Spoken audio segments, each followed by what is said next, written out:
Mateo, ika-12 kabanata. Katanungan tungkol sa araw ng pamamahinga. Isang araw ng pamamahinga, naparaan sina Jesus sa triguhan. Nagugutom ang kanyang mga alagad noon, kaya't sila'y kumuha ng mga butil ng trigo at kumain niyon. Nang makita ito ng mga Pariseo, sinabi nila sa kanya, "Tingnan mo ang ginagawa ng iyong mga alagad. Mahigpit iyang ipinagbabawal ng kautusan sa araw ng pamamahinga." Sumagot si Jesus, "Hindi ba ninyo nabasa ang ginawa ni David nang magutom siya at ang kanyang mga kasama? Pumasok siya sa bahay ng Diyos, kumain ng tinapay na handog at pinakain din niya ang kanyang mga kasama.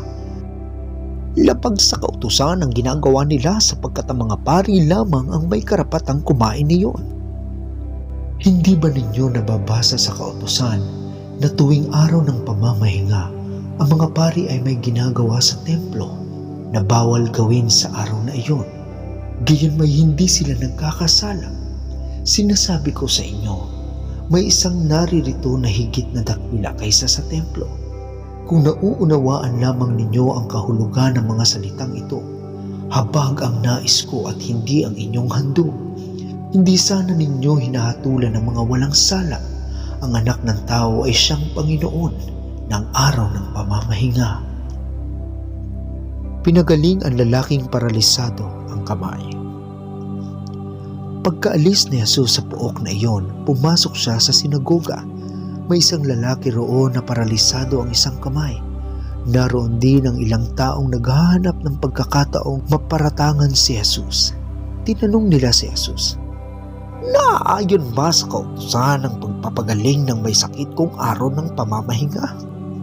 Sumagot siya, "Kung kayo'y may tupang mahulog sa balon sa araw ng pamamahinga, hindi ba ninyo ito iaahon?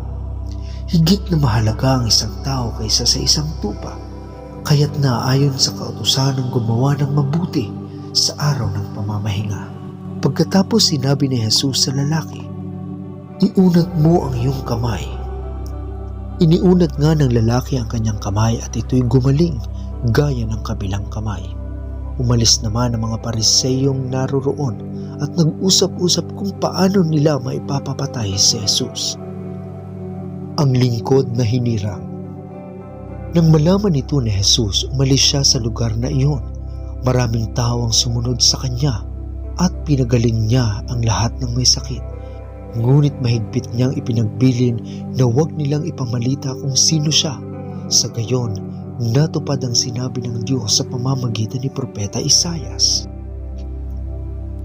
"Narito ang lingkod ko na aking hinirang, ang aking minamahal at lubos na kinalulugdan.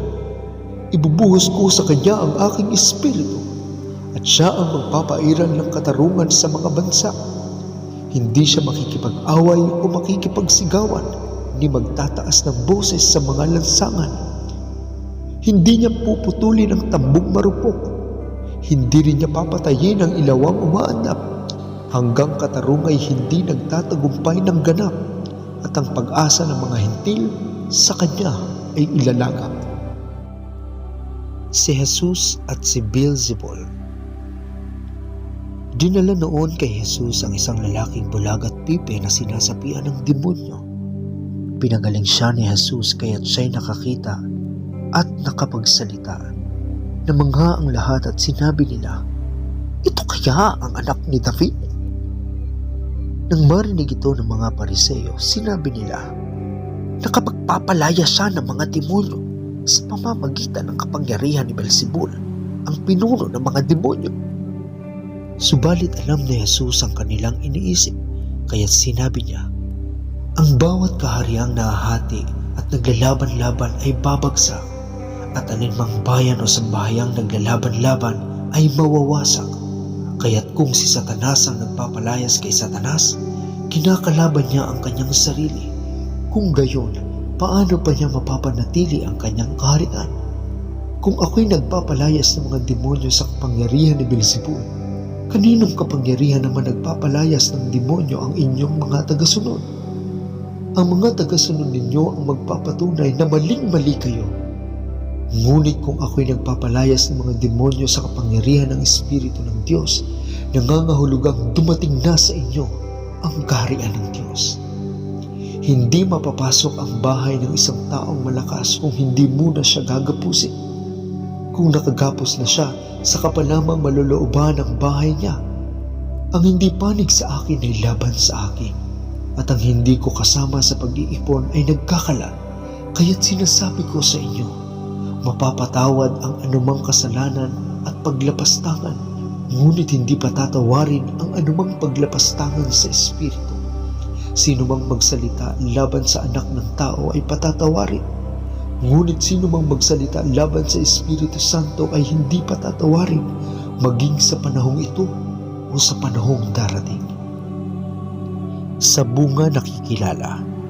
Sinasabi ninyong mabuti ang punong kahoy kung mabuti ang kanyang bunga, at masama ang punong kahoy kung masama ang kanyang bunga, sapagkat sa bunga nakikilala ang puno.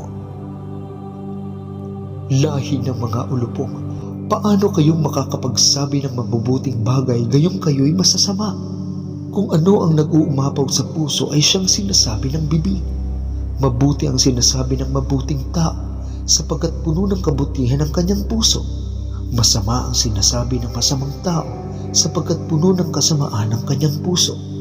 Tandaan ninyo, sa araw ng paghuhukom, pananagutan ng tao ang bawat walang kabuluhang salitang sinasabi niya.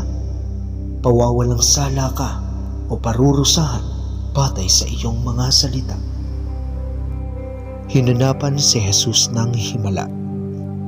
Sinabi naman sa kanya ng ilang tagapagturo ng kautusan at mga Pariseo, Guro, maaari po bang magpakita kayo sa amin ng isang palatandaan?